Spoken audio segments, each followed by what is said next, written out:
Basically, what I'm saying is, why would I give you energy that doesn't belong to you? You get what I mean? Like, there's plenty of people who are deserving of my kindness, of my attention, of my effort, of the best version of me. Why would I give that to you?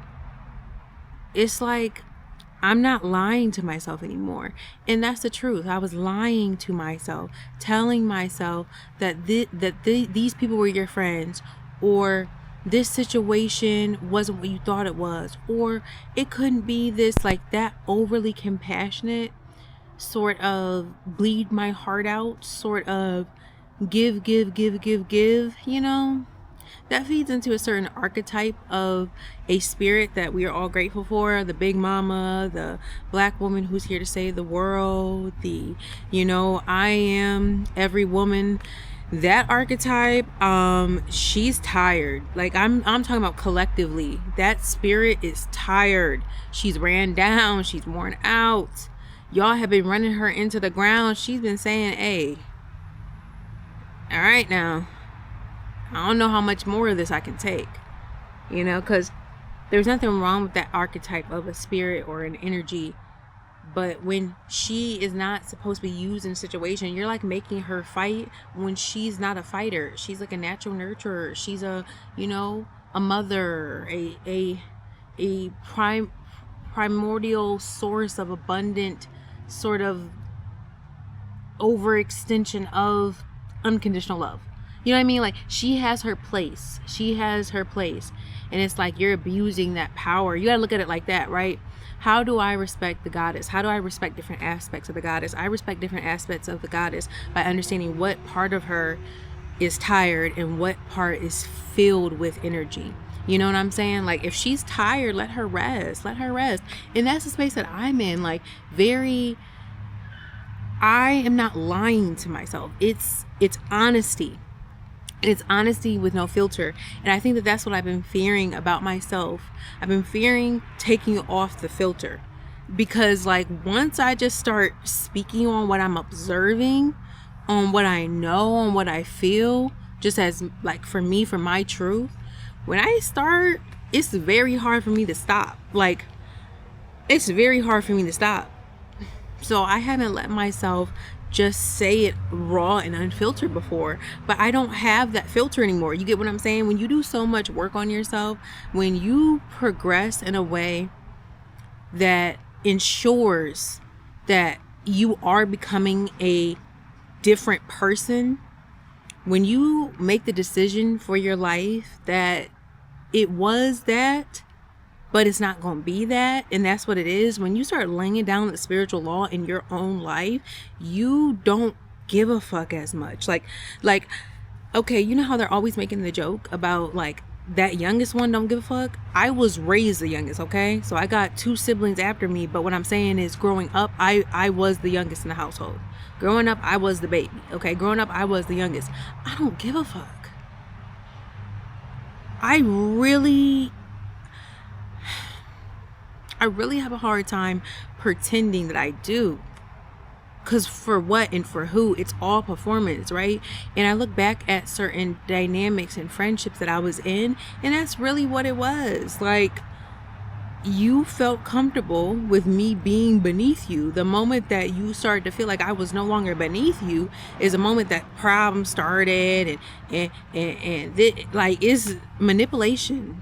It's manipulation. And I am not easily manipulated, because look, and what I mean by this, when I say easily manipulated, is I may go against what I know, but bitch, I be knowing.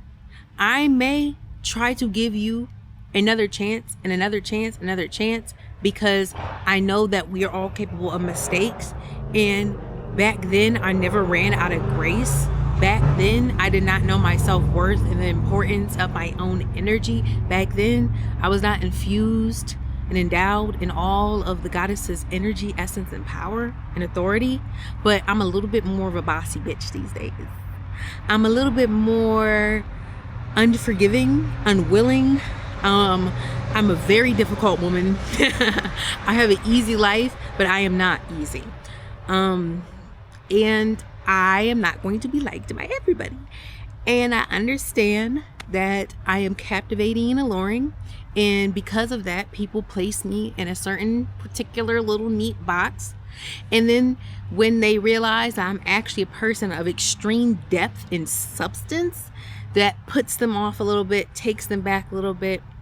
And based on their level of shadow work that they have done within themselves, their response to me, even without them saying anything, will tell me everything that I need to know. And then I understand that this is where you are at. And I understand that you're a human being who has a potential to grow in every aspect and area of your life, every facet. As another human being that is separate from you, I hope that you do choose to take the journey to figure that shit out. But I am not going to figure that shit out with you if I feel as if you're going to stunt where I am growing towards. If I feel like I am teacher, mentor, every woman, superwoman, like, I'm not doing that. I'm just not. Because the women that I'm around, they save themselves. You get what I mean? And I started to feel less guilty the more I had powerful women come into my life.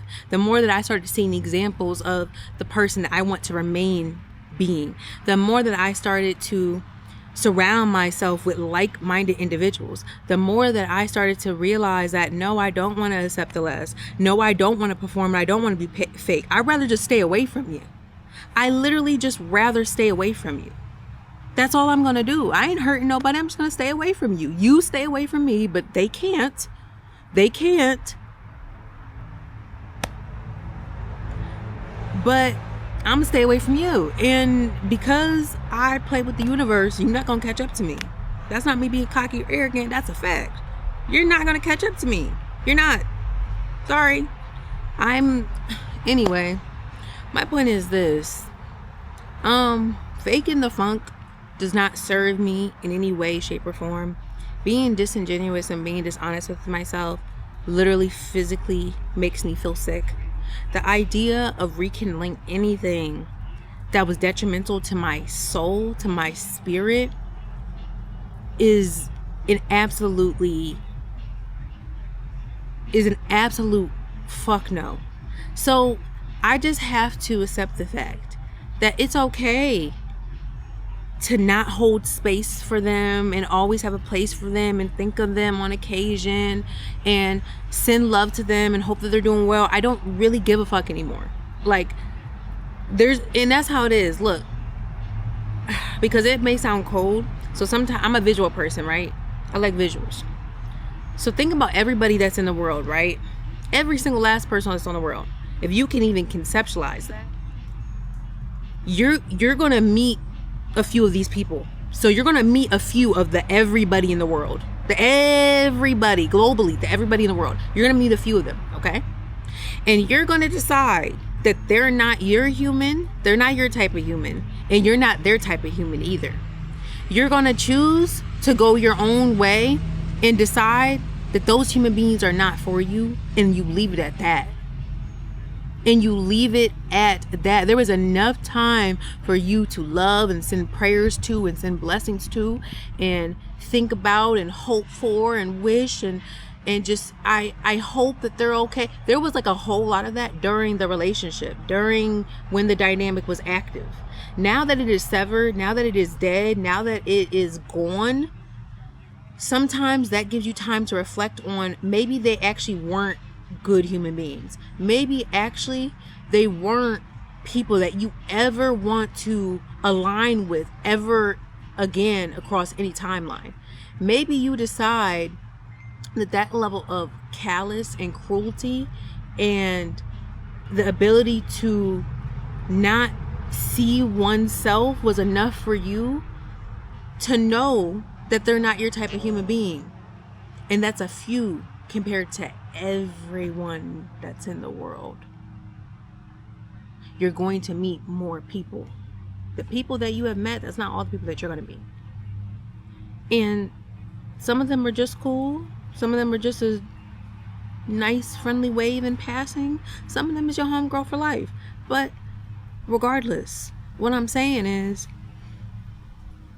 sometimes that that performing this and you don't know you're performing when you're doing it. That's the thing. You don't know that you think that that's how you're supposed to be. A lot of us, it comes from a belief system.